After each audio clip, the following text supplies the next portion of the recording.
Shalom, vous, nous allons écouter ce monsieur, le père ici. On ne le connaît pas, hein? C'est lui ici. Il parle encore du prophète Ferdinand Ekane. Nous allons l'écouter. Je vais essayer de décrypter un peu son affaire. Hein? Je ne sais pas si vous le connaissez, moi je ne le connais pas. On va l'écouter. Toujours à cause des pressions. Oui, il a demandé des excuses. Oui, il s'est agenouillé devant les gens. Oui, il a fait un semblant de paix. J'appellerais cela un semblant de paix. Je sais pourquoi. Un semblant des excuses. Je sais pourquoi. Oui, il en a fait. Mais je pose la question, de qui se moque-t-on? Quand je demande de qui se moque-t-on, c'est parce que je sais pourquoi. Je sais un peu des contours de beaucoup de choses. Le révérend prophète Ekane Ferdinand, il enlève le tort sur lui. Il enlève le propos sur lui. Les gens sont en train de l'applaudir. Ses fidèles applaudissent. Mais il y a une question qu'on ne se pose pas. Quelle est la situation de Maman Alexandra? Quelle est la situation de cette fille qui se retrouve aujourd'hui, ou bien cette dame qui se retrouve aujourd'hui entre le fer et l'enclume? Quelle est la situation d'Alexandra qui se retrouvait en train d'accepter un mariage, s'investir financièrement, émotionnellement dans un mariage, et on la répudie? Après qu'on l'ait répudiée, puisqu'elle est amoureuse, toute femme de cet âge aimerait se faire désirer, aimerait être en mariage, et puis on revient. Je ne sais pas si ce monsieur qui parle ici est amoureux de Maman Alexandra. Il demande quelle est la situation de Maman Alexandra à l'heure actuelle. Mon ami, tu n'as pas ta vie. Toi, tu n'as pas les problèmes dans ta vie. Tu n'as qu'à foutre de t'occuper des oignons de Maman Alexandra. Si Maman Alexandra avait un problème, elle a le iPhone avec la photo de son mari sur la protection. Je crois que tu as vu la vidéo. Elle mettrait son iPhone, elle va parler. Mais pour l'instant, Maman Alexandra est dans son coin. Elle ne dit rien. Elle ne demande rien à personne. Je ne sais pas pourquoi tu la cherches. Et si tu la cherches même pour l'aider spirituellement, puisque tu dis qu'il y a les gens qui la connaissent, qui t'écrivent, ou des gens de son entourage, ou c'est quoi ton affaire, tu peux contacter ces personnes en privé, prier pour Maman Alexandra. On quitte ici. On va quitter ici. Et il y a même les pubs sur tes vidéos. Je crois aussi que tu gagnes ta part de monétisation sur ça. On va avancer vite avec le monsieur. Reviens, nous faisons une vidéo. Accepte que c'est le buzz. Toujours par amour, elle accepte que c'est le buzz. Et à la fin, le monsieur vient demander les excuses. Elle est là. On ne sait plus qu'est-ce qui devient d'elle. On ne comprend plus quelle est sa situation. On ne sait. Bon, je ne vais plus rentrer dans les affaires où il a dit, viens, on fait une vidéo que c'était le buzz. Et quand Ferdinand n'a jamais dit qu'il faisait le buzz, il a demandé pourquoi les prophètes qui ont tout vu n'ont pas vu qu'il était avec sa femme à Dubaï. C'est vrai, il a ajouté lune de miel sur ça. Bon, nous qui sommes spirituels, nous savions que c'était pour essayer de rattraper le tir. Et toi qui es spirituel, qui parles, si tu étais censé aussi le savoir, mais tu reviens ici nous raconter ta vie. Monsieur, c'est pourquoi vous faites. Avance. Si ils sont encore mariés ou ils sont séparés. Mais aux dernières nouvelles, elle est rentrée à Lille. Ouais. Lui, il est rentré, il est au Cameroun. Oui. Il suit ces choses. Il fait son one-man show.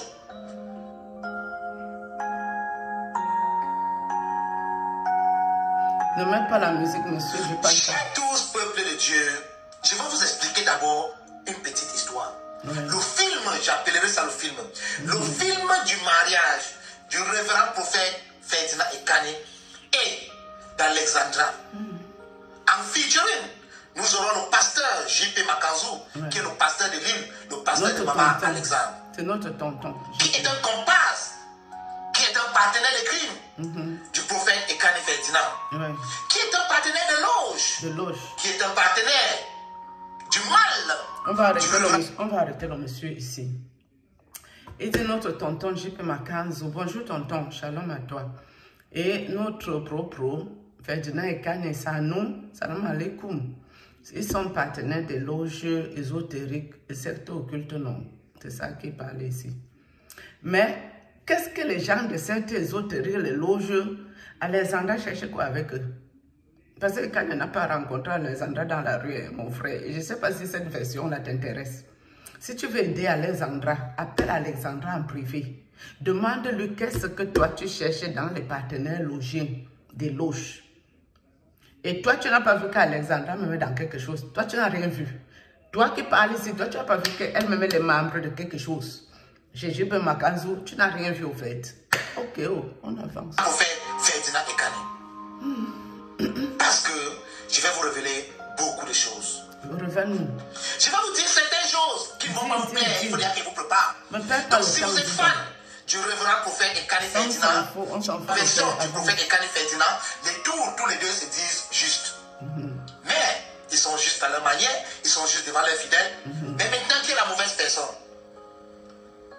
Ils nous font penser, lorsque le prophète Ekani, vous allez vers lui, il pointe le passé. Il demande maintenant qui est la mauvaise personne, puisqu'il dit que tous les deux se proclament justes. Mais pourquoi nous irons là-bas dedans chercher qui est la mauvaise personne? Ça nous sert à quoi au fait? Dieu n'est pas encore redescendu sur les terres, hein, mon frère. Tu as dit que tu es un homme de Dieu, toi aussi. Dieu n'est pas encore venu ici pour nous juger. Hein. Et nous, les êtres humains, nous sommes jugés comment? Depuis quand?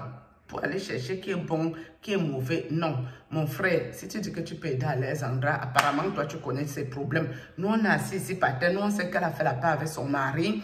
Et son mari n'est pas obligé de nous donner l'envers du décor de la paix qu'ils ont fait. Peut-être qu'ils ont fait la paix qu'elle vit en France, lui vit au Cameroun, ils vont se voir. Chacun ira voir l'autre. Chaque couple décide de sa vie. Enfin, parle, monsieur, fais vite, hein, j'ai pas le temps. JP Makanzou. Lorsque vous passez vers le pasteur JP Makanzou, il pointe le doigt sur le prophète Ekani. Et maintenant, les deux personnes se pointent du doigt. Ce qui est sûr, parmi les deux personnes, il y a un malin, il y a un malin et demi. Ce qui est sûr, parmi les deux personnes, un, c'est le frère. Moi, je ne comprends pas. L'homme de Dieu nous parle même de quoi comme ça? Parmi les deux personnes, il y a le malin et demi sur ça. Mon frère, c'est biblique. Ou c'est un proverbe de la Bible, ou c'est un adage biblique qui est ici. Il y a le malin et demi sur ça. Bon, avance, je n'ai pas le temps, pardon. C'est l'enclume. Et maintenant, le problème, maman Alexandra se retrouve entre le fer et l'enclume. C'est pour ça que je dis, si vous êtes là, si vous avez maman pour porter maman Alexandra en cœur, je vous prie de prier pour elle. Et je dirais aussi ceci, si elle peut m'écouter, je vais lui dire de me contacter. Je suis en France, je suis à Marseille avec elle. Ouais, il y a les pubs sur ça, monsieur. Tu n'as plus assez de place chez toi? C'est pas bon, mais... Vends tes affaires, survie. Oh là là.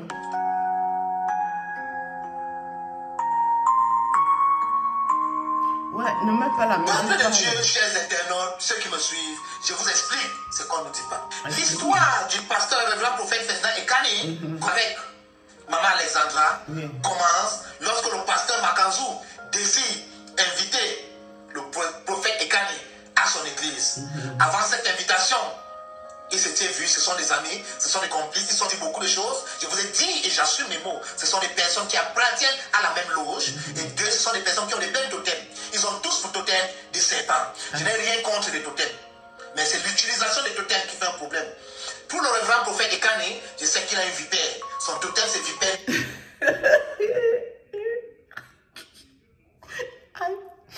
Il dit que pas pro. C'est ce que le père dit que tu as la vipère. Donc, les gens ont les dragons. Ils ont les serpents bois. Ils ont les cobras. Ils ont l'anaconda. Toi, tu es tellement ridicule que le père, il nous dit que tu as la vipère. La vipère, c'est quelque chose à... Le père avance, on t'écoute. Donc, propre est tellement minable et ridicule que les autres prennent les gros lots et les anacondas et les serpents bois et toutes les affaires. Les cobras. Lui, il allait, sauf que prendre le serpent ridicule, c'est-à-dire la vipère, on l'écoute. Il est venu m'attaquer avec, mais malheur à lui, j'ai attaché le cou, je ne voulais pas tuer. Il a encore utile à certaines personnes. Il est utile à son enfant, Jemina. Je n'ai pas voulu le tuer. Je n'ai pas voulu tuer son totem, mais j'ai juste attaché le cou pour le rendre inefficace. Pour lui dire que prochainement, qu'il ne cherche pas à m'attaquer. Oui, il est venu en un serpent noir m'attaquer un jour. J'ai ri, puisque tu viens m'attaquer, tu sais que je porte quoi? Ce n'est pas n'importe qui. Moi, je suis l'apôtre UC. Je sais sur quoi il compte quand je dis certaines choses. Je sais sur quoi il compte quand je lance certains défis. Beaucoup ne me connaissent pas, mais il n'y a que ceux qui m'attaquent qui peuvent savoir qui je suis. Bon, il dit que Pro, allez l'attaquer avant la vipère. C'est pas de vipère, non. Pro lui a fait le coup. C'est ce qu'il dit le père, c'est. Hein. Mais moi, je ne te comprends pas le père. Enfin, je ne sais pas si c'est vrai ou faux. Je ne vais pas prendre position là-dedans. Parce que moi, je suis sortie ici, vous avez vu. Et quand Ferdinand ne m'avait rien demandé, hein, il allait faire son mariage. Je l'ai vu se vanter ici. Je suis sortie pour dire, arrête-moi ce que tu fais. J'ai beaucoup parlé ce jour. Énormément. Et je crois que j'ai fait d'autres vidéos où j'ai encore parlé du côté, l'envers de son décor ici en public. Pro ne m'a jamais attaqué. Je vous ai dit ça ici. Pro et moi, on s'est vu dans le monde. Esprit. Et je vous ai dit, je ne parlerai jamais de ça en public. Comment il a pris la vipère? C'est pas ridicule. Il allait attaquer le père ici. Jusqu'à le père ici a dit qu'il attaque le coup de la vipère sur ça. Il ne veut pas qu'il aime la vipère ici. Ben, il a pitié de Pro. Jimmy m'a encore besoin. Mon ami, si tu dis que Pro est louche, il fait louche dans louche, et qu'il est venu avec ses vipères, tu devais tuer la vipère là, mon ami. Ça ne fait pas sérieux pour un homme de Dieu. Il fallait tuer cette vipère. Pourquoi? Parce que tu dis qu'il a encore sa petite fille Jemima. Non, Jemima n'a pas besoin de ça. Si c'est quelqu'un qui fait louche et qui peut faire du mal aux gens et qui peut attaquer les gens, Jemima n'a pas besoin de ça. Monsieur, il fallait tuer la vipère. Il faut arrêter ça. Je ne dis pas qu'il n'y a pas eu la vipère sur ça. Hein. On avance. Pardon. Peuple de Dieu, chef 12, les deux complices, le malin et malin ennemi, se sont assis, l'un au Cameroun, l'autre à Lille, en France. Un a voulu faciliter l'autre de s'en venir en France pour qu'il fasse toujours le deal, le vol, la fait manière, pour endormir les esprits des gens. Et pendant ce deal, il y a des choses qui ont mal tourné. Pendant ce deal, qu'est-ce qui devait être dit? Ce qui devait être dit au fait, c'est que... Bon, ça déjà, c'est archi faux et usage de faux. Ce qui raconte à ce niveau, c'est complètement fake news, c'est faux. C'est faux. Si Pro s'est marié à Alexandra, soit disant pour venir en France, la maman d'Alexandra allait l'accuser au consulat, c'est sorti ici, c'est entré là-bas. C'est pour ça que Pro a laissé Alexandra. Mon ami, non, c'est faux. Là seulement, tu te trompes. C'est pas ça le vrai problème qui est là. L'envers du décor qu'il y a dans le couple, c'est pas ce que tu nous racontes ici. C'est complètement faux. C'est faux. L'affaire là est beaucoup plus spirituelle que dans le faux. Et ça, il faut bien revoir tes visions. Peut-être tu verras clair dans l'affaire. Le prophète Ekane devait épouser maman Alexandra pour avoir l'accès, la facilité à l'immigration en France. Donc, c'est-à-dire, comme maman Alexandra est franco-centrafricain, ça lui permettrait d'avoir la nationalité et avoir la libre circulation pour aller venir en France, profiter de certains États Schengen et beaucoup de pays libres. Donc, ils ont des partenariats avec la France dans le monde. Parce que lorsque vous épousez une Française, déjà, ça vous donne accès en France. Et deux, ça vous donne l'intégration et la nationalité en France. Et la nationalité française, vous ouvrez les portes de beaucoup d'autres qui a refusé. Parce qu'elle, en tant qu'une maman, elle a vu du faux, elle a vu du louche. Mais on ne peut pas la comprendre. Mais on est parti plutôt monter les grands-parents. Qu'est-ce que la maman d'Alexandra et Alexandra faisaient chez JP Makanzou, vu que tu viens de nous dire ici qu'ils font loge? C'est les collègues de loge. Qu'est-ce que la maman d'Alexandra et sa fille faisaient chez JP Makanzou? Point d'interrogation. Ça, c'est la base de la question, mon frère. Si tu fais dans Dieu, pose-toi les bonnes questions. Qu'est-ce qu'ils sont allés faire là-bas? Même s'ils sont allés là-bas sans faire exprès, en train de chercher une délivrance, une guérison de quelque chose. S'il y avait Dieu en eux à la base, Dieu devait les sortir de là. Cette fille n'aurait jamais croisé le chemin de Ferdinand et Canet. Donc, je ne sais pas qu'est-ce que tu nous racontes ici, mon frère. J'essaie un peu de survoler ton sujet sans rentrer dedans en profondeur. Il faut aussi arrêter un tout petit peu. Si tu dis vraiment que quand Ferdinand est venu t'attaquer et que tu as attaché le cou de la vipère, je trouve ça triste et dommage.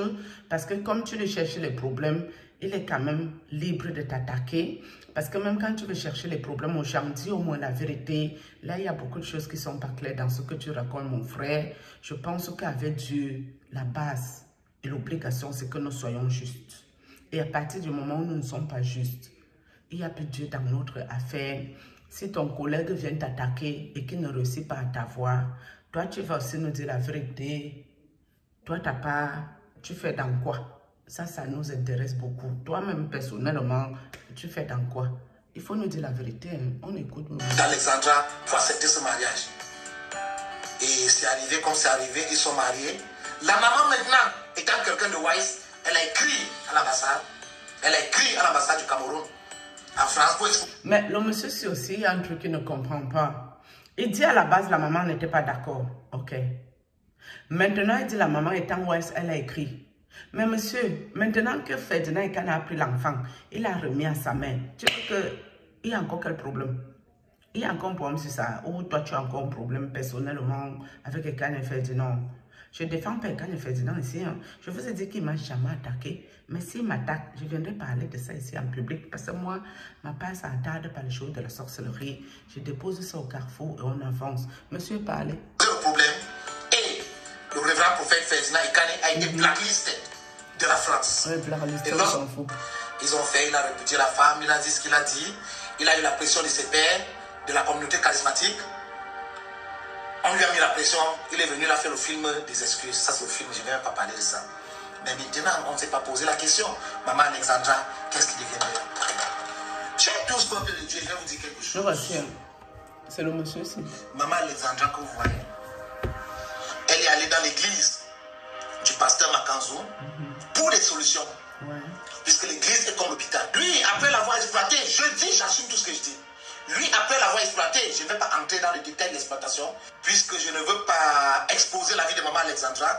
Il y a trop de mauvaises choses, je ne veux pas dire. Puisque je peux bien exposer ce monsieur, mais je ne veux pas exposer maman Alexandra. Après avoir utilisé cette femme, utilisé ses finances, utilisé tout ce qu'il a pu utiliser, il a passé à son ami menteur, à son ami faussaire, à son confrère de loge, oui, à son confrère de totem, pour que lui-même l'utilise, il fasse pour lui.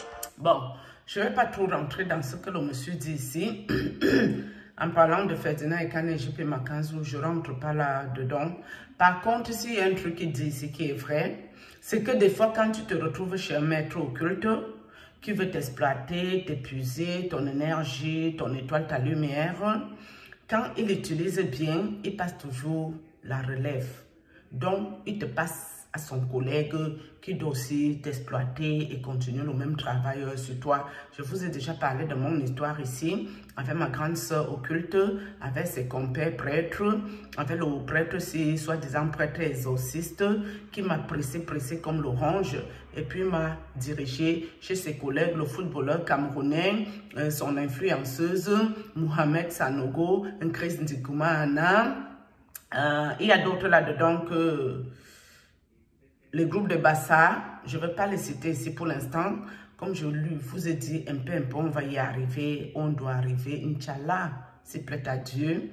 Pour l'instant, je ne suis pas pressée de déposer tous les noms. Et il y a eu beaucoup là-dedans qui m'ont oppressé, qui m'ont sucé, qui m'ont fait tout et n'importe quoi. Et il y en a un tas. Je crois que de temps en temps, moi, je m'occupe des maîtres, c'est-à-dire le summum. Quand c'est le summum qui m'attaque, je viens ici, je disjoncte, je pète un plomb.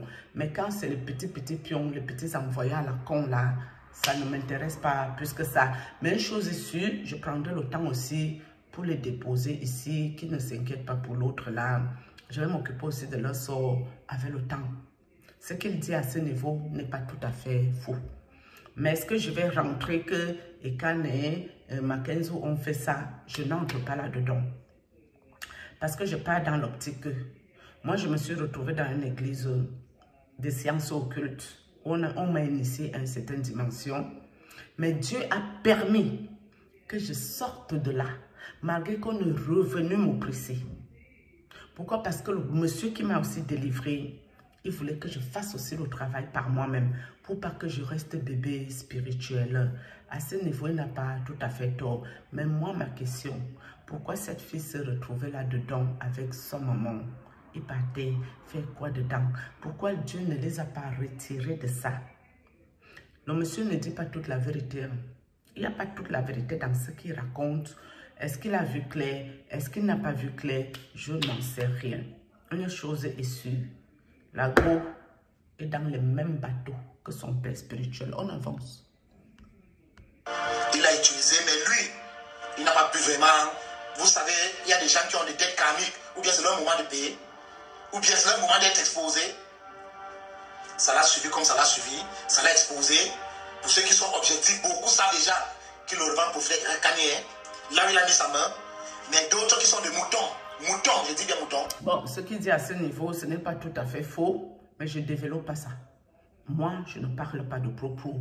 Dans l'envers du décor ici, je ne dirai rien. Mais ce qu'il dit ici, ce n'est pas tout à fait faux. Parce que je vous ai dit, avec Dieu, il faut être juste. Mais je crois que le monsieur même, on va l'arrêter ici, parce que sinon la vidéo va être trop longue. On va l'arrêter. J'ai essayé de décrypter ça comme j'ai pu. Et toi, propos, ça non, Jamna, Jambandona. Dieu m'a envoyé te parler, propos. Dieu m'a envoyé te parler. Tu vas venir nous retrouver ici, donc. On va aller chercher Dieu en vrai. Nous sommes d'accord, non? On se comprend ici très bien, hein, pro. Tu sais, moi, je ne te prends pas avec brutalité, hein, avec agressivité, avec violence. Moi, je ne fais pas ça avec toi, hein. Mais je dis, tu vas venir ici, là. On va aller trouver Dieu. Dieu qui t'a appelé, là. Dieu qui t'a appelé. Et tu as bifurqué ici. Tu vas venir ici. On va aller chercher Dieu. J'espère que tu comprends ce que je te raconte, bro. Mon bro, je te parle, hein. Je vis en parabole ici avec toi. C'est pas parce que j'ai défendu tes causes ici que je suis d'accord avec toi, hein, pro. Je ne suis pas moi d'accord avec toi sur beaucoup de choses. Mais comme j'ai vu que tu as beaucoup les ennemis aussi, je ne suis pas là pour les aider à mettre le fouet pour qu'ils te chicotent. Je ne rentre pas là-dedans. Ce n'est pas mon but avec toi. Mais on se comprend. Si je pourrais te parler en privé pour te dire, tu viens me trouver ici, on va aller chercher Dieu. Un point, deux traits. Là, je crois que je vais m'arrêter ici pour cette vidéo. Sinon, ça va être trop long. Et puis, je dois aussi prier en ligne. Là, c'est le 6e jour de la neuvaine. Je vais avancer aussi sur cette neuvaine. Vous n'aimez pas les prières, au fait. Quand on prie, vous ne regardez pas. Quand c'est les choses sorcelleries, vous êtes versé.